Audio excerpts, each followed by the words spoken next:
Good evening, listeners.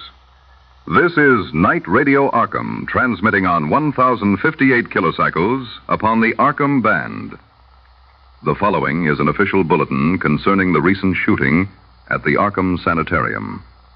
Authorities have permitted the broadcast of a recorded statement connected with the incident.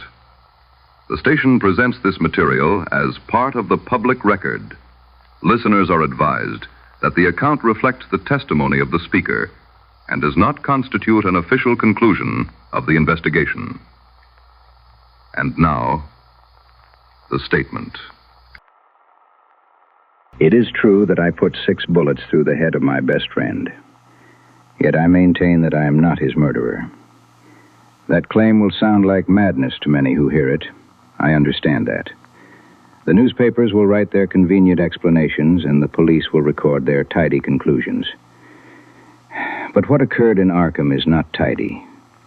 There are places of shadow very near our daily paths, places where the world is thinner than we suppose. And when certain minds pry too deeply into those shadows, something may answer. Edward Pickman Derby, scholar of Miskatonic University and a lifelong resident of Arkham, was my closest friend. From childhood, he possessed a rare brilliance. He wrote strange poetry while other boys struggled through their lessons. He devoured books most men would never dare to open. But Edward lived a sheltered life. His parents guarded him carefully. His world became one of imagination, scholarship, and speculation. In Arkham, such interests can lead to troubling places. Our town is older than most care to remember. Its streets carry stories that respectable citizens prefer not to discuss aloud. Edward loved those stories. And then he met Asenath Waite. She came from Innsmouth stock, which alone was enough to trouble many in Arkham society. But the unease surrounding her went deeper than ancestry. Animals disliked her. Sensitive people avoided her without knowing why. And she spoke of the human mind as if it were transferable, as if the self might move from body to body the way a tenant moves between houses. Edward became fascinated with her ideas. Before long, he married her. At first, the marriage appeared to steady him. He seemed more purposeful, more confident. Yet in time, strange reports began to circulate. Friends spoke of sudden changes in Edward's manner. On certain days, he moved with an energy and authority utterly unlike his usual self. He drove automobiles with expert skill, though he had never learned to drive. His expression in those moments reminded some observers of his wife, and even of her late father, Ephraim Waite. But these moments passed. Edward would return to his former hesitant manner, confused and weary. Then came the telegram from Maine. A town marshal reported a disheveled man in custody, raving wildly and demanding that I be summoned at once. The man was Edward. During the journey home, he spoke in fragments, strange references to hidden places, ancient rites, and a terrible fear that his identity was being taken from him. He claimed that his wife possessed the ability to enter another body, and that she had been using his. I confess I regarded these statements as the delusions of an exhausted mind. Then something occurred which I cannot explain. In the midst of his speaking, Edward's voice stopped abruptly. His expression altered in a manner I find difficult to describe. Not merely a change of mood, but a shift in presence. He seized the wheel of the car and ordered me to change places with him. When he spoke again, his voice had changed. It was deeper, calmer, more assured. He insisted that his earlier words were nonsense born of fatigue. At the time, I accepted that explanation. I wish now that I had not. In the months that followed, Edward's condition worsened. Eventually, he was admitted to the Arkham Sanitarium for treatment. Then one morning, the institution telephoned me with remarkable news. Edward, they said, had recovered his reason.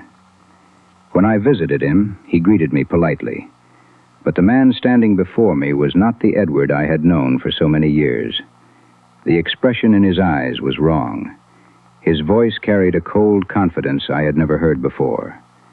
And though the doctors declared him sane, I felt a profound and unexplainable dread. That night, shortly before midnight, my telephone rang. When I answered, I heard only a faint bubbling sound, as though someone were attempting to speak, but could not form the words.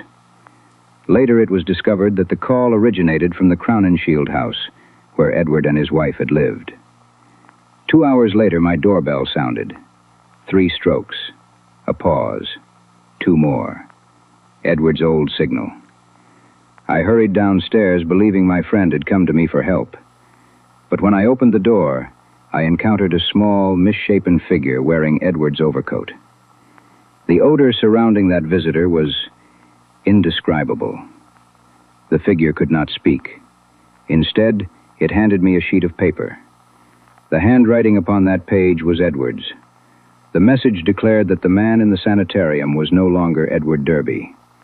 It warned that Asenath Waite had already died, and that something of her had taken possession of Edward's body.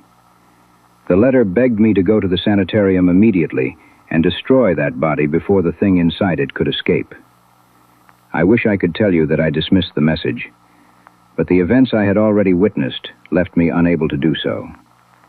The following afternoon, I went to the Arkham Sanitarium, and there I fired 6 shots. The newspapers will say I murdered my friend, but I tell you this: Edward Pickman Derby was already gone. If I had done nothing, whatever occupied his body would now be walking freely through the streets of Arkham, and perhaps through the streets of other cities as well. I offer this statement not as the ravings of a madman, but as a citizen of Arkham. There are forces in this world that should never be invited into human affairs. Edward opened a door, and something stepped through. If the authorities permit that body to remain unburned, I fear the matter is not finished. Because whatever took my friend may yet seek another host. You have been listening to a recorded statement concerning the recent incident at the Arkham Sanitarium. Authorities advise that the matter remains under investigation. Night Radio Arkham will provide further information should additional facts become available. Until then, listeners are reminded to report any unusual disturbances to Arkham Police Headquarters. Remain tuned. This is Night Radio Arkham, broadcasting on 1,058 kilocycles upon the Arkham Band. Good night.